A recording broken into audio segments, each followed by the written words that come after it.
Hey guys, welcome back to my channel. I hope you all had a wonderful day. So today's video, as you can see, this is the newest Valentino Uomo Born in Roma Green Stravaganza, which I believe translates to English would be Green Extravagance. This is the Eau de Toilette concentration, and this is the biggest one you can get, which is the 100 milliliter. I got this for about 85 British pounds directly from Valentino, and yeah, let's just go ahead and take a look what the bottle looks like. So the bottle looks something like this. It has a green Valentino written over it, and if we tilt the bottle sideways, you can kind of see that the bottle is kind of a clear bottle, which means that the juice itself is green. And take a look at the batch code right here, and I'm gonna waste a few sprays.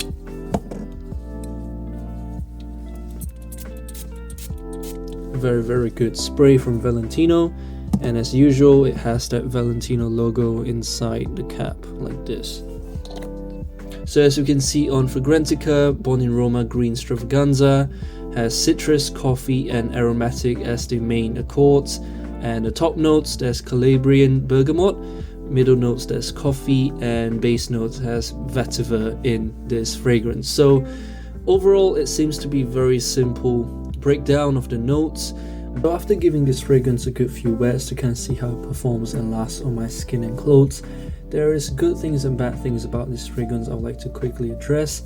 The good thing being that this fragrance starts off with a very sweet citrus aromatic, kind of a fresh spicy green scent, and the downside is that it smells exactly like a shower gel would. It smells very aromatic, kind of a fresh spicy fragrance, and honestly I know that itself would be a deal breaker for most people, but others wouldn't care about that much because it's a very generic and mass appealing fragrance. It's a nice scent itself, so I know most people wouldn't really care about that, but to those that do, I think you should try this fragrance first if you don't like that generic type of a shower gel scent. But going to the mid notes, that coffee note, really I would say it's very subtle. I don't think it should be even listed as a note itself, mainly because of how subtle it is. I think it appears for about 10 to 15 minutes before it turns to a skin scent and disappears completely. So that coffee note I don't think should be the main reason you should be buying this fragrance. I think if you enjoy Born in Roma or Valentino fragrances of that type of unique sweetness, then you should definitely buy this fragrance. But if you're more curious more than anything, I would suggest you to try this first, mainly because of how expensive it is. And going to that dry down, that vetiver note really makes this fragrance stand out. As it stands, it's very good, it's very pleasant. I really enjoy this fragrance, but because of that coffee note, it's a hit or miss for most people, I would say. I think that coffee note, it lasts for about 10 to 15 minutes, mainly because of that. I would say this fragrance would stand between, I would say 6 out of 10 to maybe 5 out of 10 for me personally. And with all of those three notes combined, I think this fragrance really reminded me of a really old and discontinued fragrance. It's called Givenchy Very Irresistible. To those that have smelled this before, you would know what I mean by this. Is because of that coffee and aromatic note mixed in with that kind of a woody and fresh spicy type of a scent.